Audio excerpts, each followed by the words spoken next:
Well, thank you. Let me congratulate all the honorees and their families for being here. I congratulate you. I'm honored to be here to present one of the best basketball players and one of the best human beings to ever come through this program.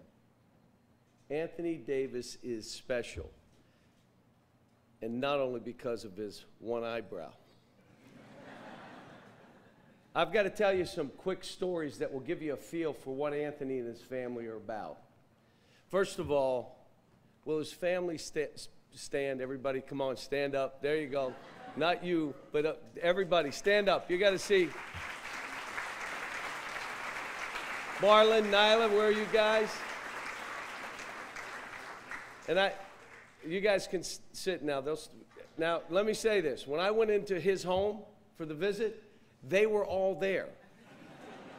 His grandparents who were here, his sisters, Antoinette and Naisha, his cousins, aunts, uncles, everyone was there.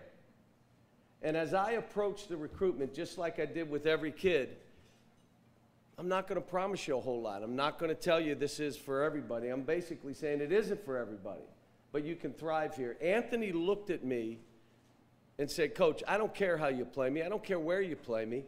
I just want to win. Now, you're talking about the best player in the country who's being told a lot of things by a lot of people. You'll be the face, you'll be the man. He cared about winning. The second story is when he got to campus for an official visit. Now, he didn't want to say this, but he weighed about 180 pounds, maybe. You saw how young he looked.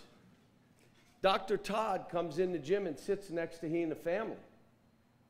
And he just says to me, Coach, this family is amazing, unbelievable. And he says, you know what's even better? What's that, Dr. Todd? He's going to have to be here more than 1 year. That's how he looked. And I said, Doc, you're wrong about that one now. I'm telling you that. He's not going to be here long. And the last story, we made it to the national championship game against Kansas in 2012, and we were playing well as a team. But in that game, Anthony missed every shot in the first half. Literally, tip-ins, jumpers, he missed every shot. Kansas made a little run before half, if you remember, because we got up big and then they started coming back.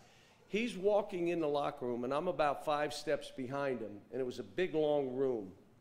And he just starts yelling, listen, I don't know what's going on. I can't make a shot, but I'm going to get every rebound.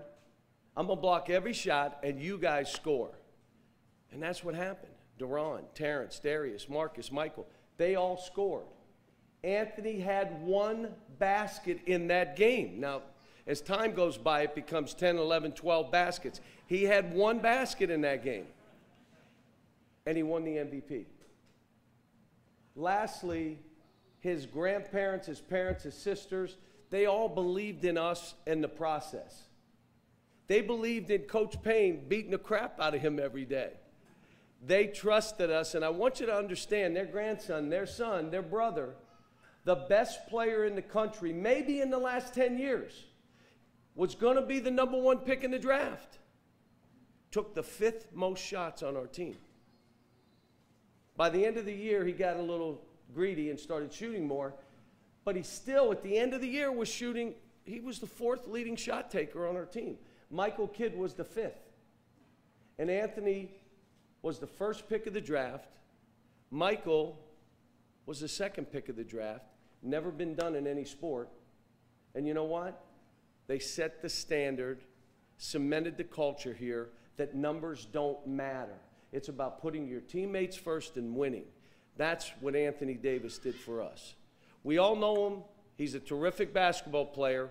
But let me present to you a good man who cares deeply about his family. Other than getting bigger and stronger, still has 1 eyebrow. He's still the same person he was when he walked on this campus June of 2011.